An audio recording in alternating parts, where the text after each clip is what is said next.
আপনি এখানে দীর্ঘ 5 বছর সাধারণত একটা স্টেশনে কেউ দীর্ঘ 5 বছর থাকে না। আপনি 5 বছর এটা কেন? নিশ্চয়ের মধ্যে কোনো মধু আছে, জাদু আছে। আর সেই জাদুর মধ্যে সংগ্রহ করছিলেন, আহরণ করছিলেন হচ্ছে আপনি জালালকে দিয়ে। জালালকে জালালের পৃষ্ঠপোষক করছেন আপনি, আর মধু খাচ্ছিলেন সেটাও আপনি। একজন সিভিল সার্জন আপনি যে লেবাস আছেন আমরা প্রচন্ড রেসপেক্ট করতাম আপনাকে, কিন্তু আমরা যেটা তদন্ত করে নিজেরা তদন্ত করে পেয়েছি যে সেটাতে আপনাকে রেসপেক্ট করা যায় না, নট অনলি রেসপেক্ট করা যায় না, আপনাকে এখানে রাখা যায় না। এই মুহূর্ত থেকে আপনাকে এখানে রাখা যায় না, রাখা যায় না। এখন যারা বন্ধু বা এক্স ওয়াই যে আছেন সবাই আপনার পৃষ্ঠপোষকতায় এই অফিসে দুর্নীতি করেছেন, অকাজ করেছেন, অনৈতিক কাজ করেছেন, সম্পদের পাহাড় করেছেন আপনারা। এখন আমরা চাই না যে আপনি এখানে থাকেন, আমরা চাই না যে এখানে আপনি থাকেন, এবং আপনি থাকবেন না, নট অনলি আপনি থাকবেন না, আপনার যে পুরো সেটআপ ছিল ওই সেটআপটাই থাকবে না। সবাই জানে এই টুপি খুলে বলতে হবে, এই টুপির মর্যাদা আমাদের রাখতে হবে, এই টুপি খুলে বলতে হবে, এই টুপি খুলে বলতে হবে। এই যে তালিকাটা আসছে পাঠিয়েছে এটা সম্পূর্ণ ফেক। এটা আপনি জানেন যে এটা আমি ইচ্ছে করে আসতে পারি নাই, এটা আমাকে পদায়ন করা হয়েছে এবং আমাকে বদলি করা হয় না কর্তৃপক্ষ। পদোন্নতি হয় নাই আপা, একটা স্টেশনে ম্যাক্সিমাম 3 বছর থাকে। আমার জজ কোডে একজন ম্যাক্সিমাম 3 বছর থাকে, যে স্টেশনে 3 বছর থাকে, যদি বেশি থেকে থাকে তাই সেখানে মধু আছে। স্বীকারোক্তি দেবে, প্লাস আপনি স্বীকারোক্তি দিবেন যে এই লেবাসধারী মুসলিম হিসেবে আপনি যেই সব টাকা লুটপাট করছেন, ঘুষ খাইছেন, জালাল দেখাইছেন, আপনি দেখাইছেন, এইগুলা স্বীকারোক্তি দিতে হবে। স্বীকারোক্তি না দিয়ে কোনো পদত্যাগ হবে না, পদত্যাগ কোনো আগে স্বীকারোক্তি দিতে হবে। সে 12 বছর যাবত এখানে আছে, কোন রকম কোন ট্রিটমেন্ট নাই, একটা ন্যূনতম অক্সিমিটার নাই। তাহলে আপনি থাকা অবস্থায় যে এরকম অবস্থা বানা রয়েছে, আপনি কি ড্রাইভারে এতে পারেন কি পারেন না? হ্যাঁ, না না না নাই, কোনো নাই, আমি নিজে আছি, এখন আপনি জানেন না নাই, আপনি এটা বলতে পারেন না, আমি জানি, আমি হাজার হাজার ট্রিটমেন্ট করেছি, কোনো অক্সিমিটার নাই। আপনি গণেশ কুমারকে ডাকতেন, আপনি গণেশ কুমারকে ডাকতেন, কেন বদলি করছেন? আমার এই কোটা বিরোধী আন্দোলনে যারা বৈষম্য বিরোধী আন্দোলনে এই ডিমান্ডটা করছে, তারা কেন ডিমান্ডটা কি ছিল? তাদেরকে অযৌক্তিক ডিমান্ড ছিল না, আমি অযৌক্তিক তো বলিনি। তাহলে আপনি নিশ্চিত জানেন সে একটা অন্যায় করছে, তাহলে সে অন্যায় বিচার না করে আপনি বদলি কেন করলেন?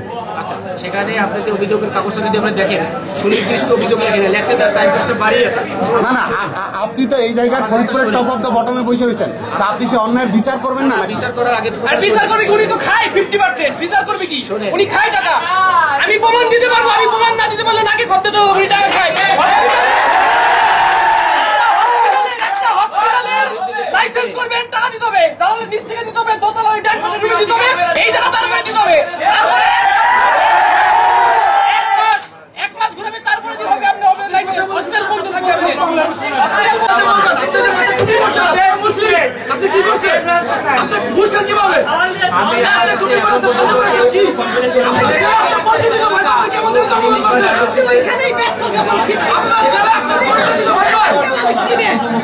আমরা আপনাকে মানে আমরা কোনো এসে গাড়ি ভাঙচুর হোক, মানে আপনার কিন্তু গায়ে ইনসাল্টার হোক, উত্তপ্ত বাক্য বিনিময় হয়েছে, এটা আপনার পাওনা ছিল। কারণ কি, একটা সদর হাসপাতালে ন্যূনতম অক্সিমিটার নাই, এটা আমি জানি, কিন্তু আপনি জানেন না। যখন সাধারণ ছাত্ররা তাদের দাবি তুলছে অভিযোগগুলো নিয়ে, তখন আমরা বলা হয়েছে আমরা নাকি টাকা খাই করতেছি। আমরা টাকাটা কে খাইছি প্রমাণ দিতে হবে, প্রমাণ দিতে হবে, আমাদের তার কাছ থেকে কয় টাকা খাইছি সে প্রমাণ দিতে হবে।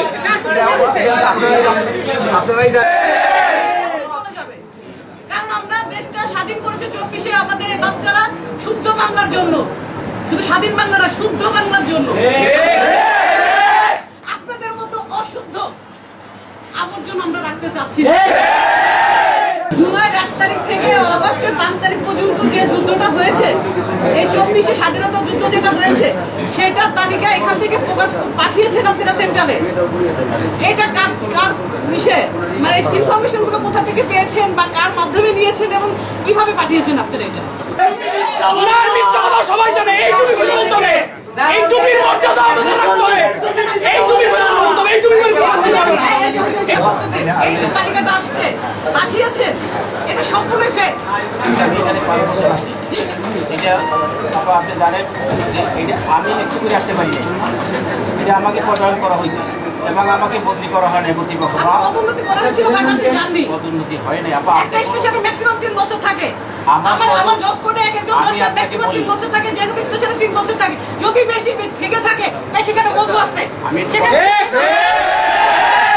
স্বীকারোক্তি দেবে, প্লাস আপনি স্বীকারোক্তি দিবেন যে এই লেবাসধারী মুসলিম হিসেবে আপনি যে সব টাকা লুটপাট করছেন, ঘুষ খাইছেন, জালাল খাইছেন, আপনি খাইছেন, এইগুলা স্বীকারোক্তি দিতে হবে। স্বীকারোক্তি না দিয়ে কোনো পদত্যাগ হবে না, পদত্যাগ কোনো আগে স্বীকারোক্তি দিতে হবে। আমাদের এখানে ছেলে মেয়েরা আহত হয়েছে, আলিপুরে গুলির শিকার হয়েছে, গুলি ভেদ করে পা দিয়ে বেঁধে গেছে, তাদের নাম নাই। আপনি আপনার ছেলের নাম কেন দিলেন? আপনার ছেলেকে গতকাল আমরা ছেলেকে আমাদের সাথে আন্দোলন করছে, আপনি আপনার ছেলের নাম দিলেন। আপনার ছেলেকে গতকাল কল দেওয়া হয়েছে। আমি বলি গতকাল কল দেওয়া হয়েছে, সে বলে যে সে থাকে ঢাকায়, বাড়ি ফরিদপুর, আন্দোলন করছে ভাঙাতে 4 তারিখে।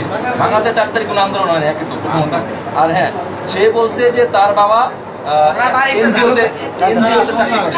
পরবর্তীতে আমরা সত্যতা পেলাম যে এটা আপনার ছেলে। আপনার ছেলে কেন এই লিস্টে আসবে? আমি একটু বলি।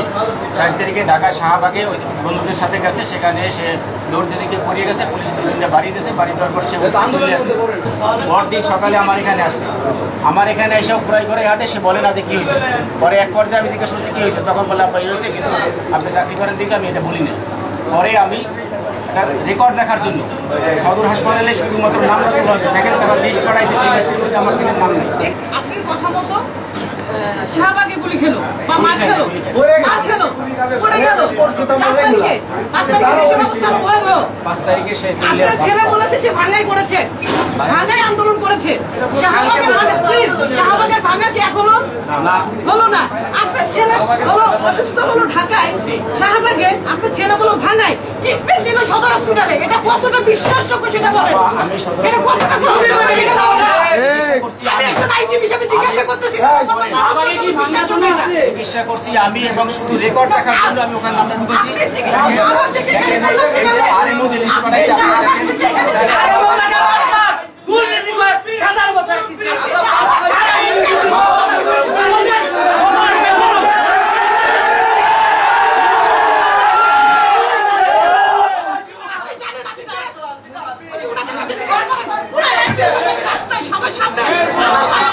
শাহবাগ থেকে এখানে আমার এই লিস্টে আমার ছেলের নাম নাই। আমি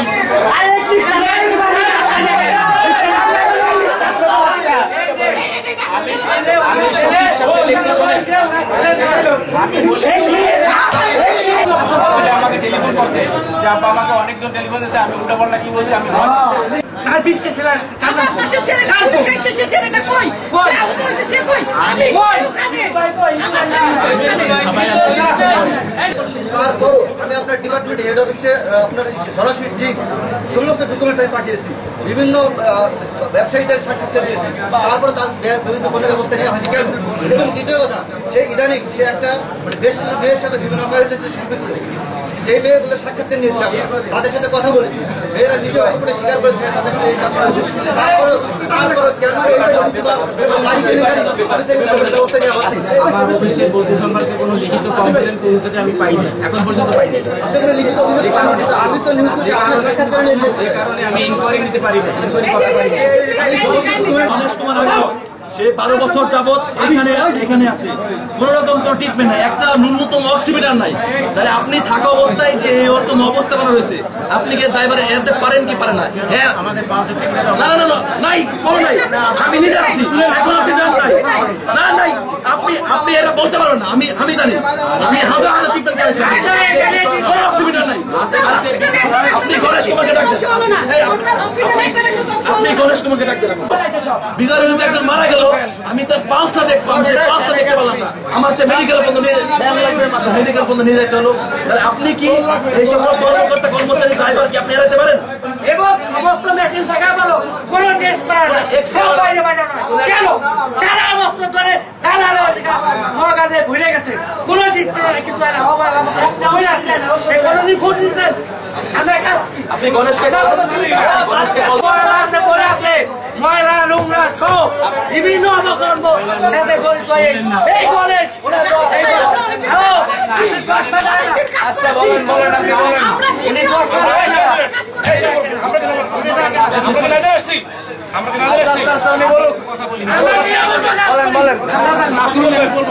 কেন বদলি করছেন?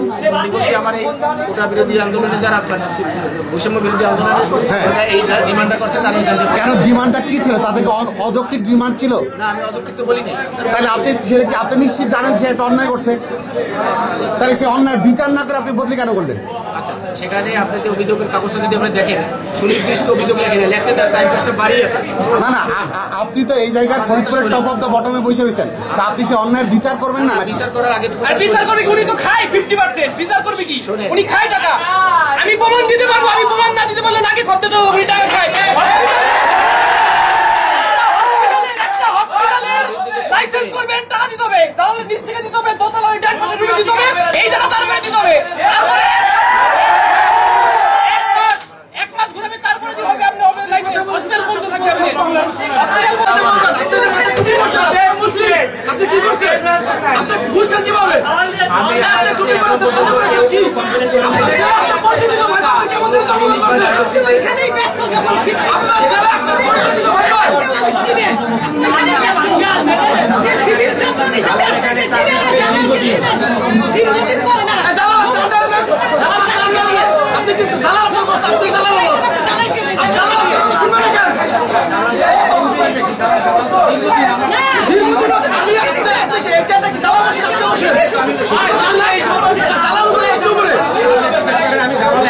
আমি সবসময় যাই কমিটিতে যারা আছে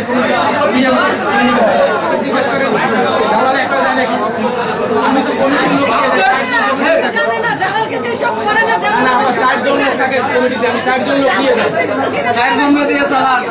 সবাই জালাল দিতে হবে কি? ওইখানে আমার এখানে এই শহরে যারা চাকরি করে 20 বছরের সে কি সিভিল সার্জন? হ্যাঁ, সেটা কি করে সম্ভব যে একটা লোক একটা শহরে 20 বছর বেশি চাকরি করে? চাকরি করে। দালাল তার সার্টিফিকেট নিয়ে যায়, দালাল যায় তার সার্টিফিকেট নিয়ে। দালাল যায় এর জন্য 2012 সাল থেকে সদর হাসপাতালের ময়লা নিচ্ছে না। মানে কি? ওই সময় যে বরাদ্দ ছিল, সেই বরাদ্দ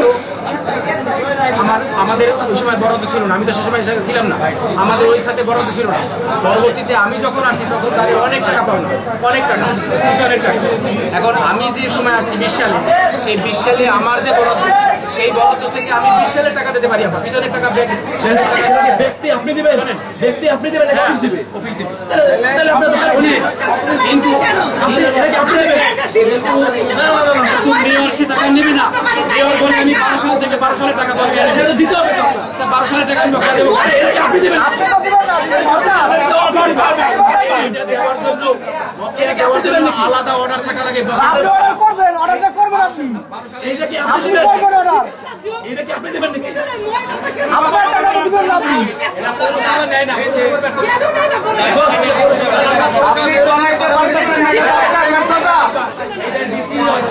এখানে আপনার বিরুদ্ধে যে এলিগেশন পুঙ্খানুপুঙ্খভাবে আপনারা সবাই প্রমাণ করে দিচ্ছে। আপনি আপনার বিরুদ্ধে সমস্ত এলিগেশন প্রমাণিত এবং আপনার স্টাফ আছে কয়েকজন, তাদের বিরুদ্ধে এলিগেশন প্রমাণিত। এই মুহূর্তে চোরদের কাছে আমাদের বিনীত অনুরোধ, সম্মান যতটুকু কাছে যাক, এখন যদি সম্মান নিয়ে যেতে চান তাহলে পদত্যাগ করে চলে যান। সহ আপনার মুরিদান যারা আছে কাইন্ডলি প্লিজ চলে যান। আপনাদের বিরুদ্ধে আইনগত ব্যবস্থা তো নিব এবং এই টাকা আপনাদের কোর্টে পর্যন্ত উঠাবো। আপনাদের আপনাদের অবশ্যই নিতে হবে, নিতে হবে, নিতে হবে। আপনি শোনেন, যেহেতু আপনি কিছু করতে পারবেন না, সুতরাং এই পবিত্র চেয়ারটাকে আরো অপবিত্র করবেন। এই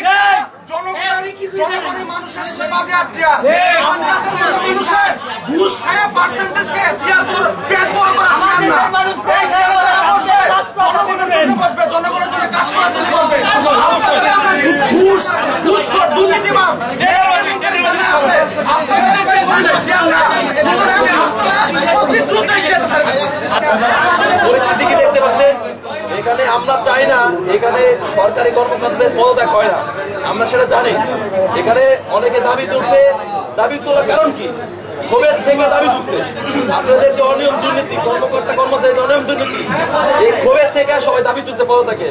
এটা আপনার নেগেটিভ ভাবে নিবেন না। এটা শুনেন এখন যে কাজটা আমাদের করতে হবে মানে সুষ্ঠু প্রক্রিয়া এবং দেশের আইন মেনে আপনাদের একটা তদন্ত কমিটি গঠন করতে হবে। সেই তদন্ত কমিটিতে আপনাদের অভিযুক্ত কেউ থাকবে না, আপনারা থাকতে হবে না, অভিযুক্ত কেউ থাকবে না। আমাদের ডিসিএস স্যার আছেন, উনি আছেন, উনার দায়িত্বে বা আপনারা বসবেন, আপনি থাকবে, উনি থাকবে, যেহেতু উনার বিরুদ্ধে এলিগেশন নাই, উনি থাকবে, আপনি ডাক্তার রাখবেন। এবং আমাদের একটা ছাত্র প্রতিনিধি আমরা প্রস্তাব করছি, আমরা কিন্তু আদেশ দিচ্ছি না আপনাদের, আমরা প্রস্তাবনা করছি আপনাদের যে যার অভিযোগ রয়েছে, যেহেতু আমাদের সিএসআর এর বিরুদ্ধে অভিযোগ, আপনার কাছে আমাদের প্রস্তাবনা থাকবে যে আপনি একটা তদন্ত কমিটি আধা ঘন্টার মধ্যে গঠন করবেন। যে আধা ঘন্টার মধ্যে আমরা থাকবো নিচে এই তদন্ত কমিটি একটা সুষ্ঠু প্রক্রিয়ায় কি হবে না হবে, আপনাদের উপর ঊর্ধ্বতন কর্মকর্তা আছে, কর্মচারী আছে, আমাদের ছাত্র প্রতিনিধি আছে, অনেকে আছে, শুধুমাত্র প্রতিনিধি তো আমি না, আমাদেরও যারা প্রতিনিধি তারা বসবেন, তারা বসে সিদ্ধান্ত নেবেন যে এটা তদন্ত কমিটি গঠন করবেন এবং অভিযুক্তকারীর বিরুদ্ধে দ্রুত দেশের প্রচলিত আইনে কিরকম শাস্তি নেওয়া দরকার সেটা আপনি নেবেন। আমরা এখান থেকে চলে যাচ্ছি, তো আপনি আধা ঘন্টার মধ্যে আমরা নিচে আসি, আধা ঘন্টার মধ্যে আপনি জানাবেন, আমাদের কথা শেষ।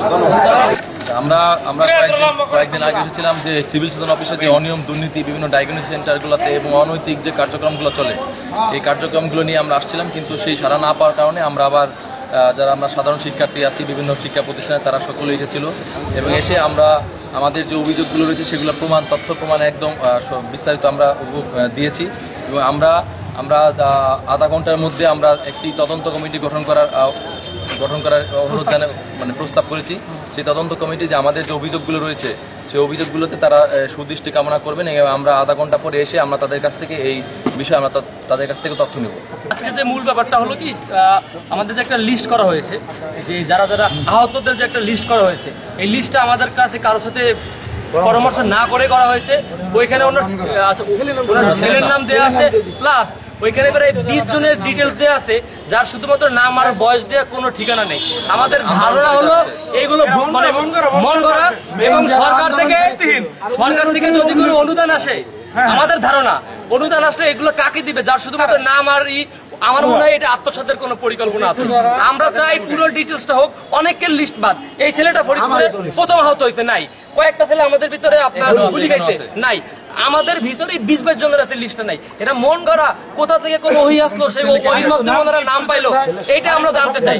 আর ওনার নিজের ছেলের নাম উনি দিচ্ছে, ওনার ছেলেকে আমরা ফোন দিছি, সে একবার বললো সে ভাঙায় আহত হয়েছে, ওনাকে বললাম, উনি বললো যে শাহবাগে। এখন শাহবাগের কোনো ভাঙা থানা আছে বলে আমাদের জানা নাই।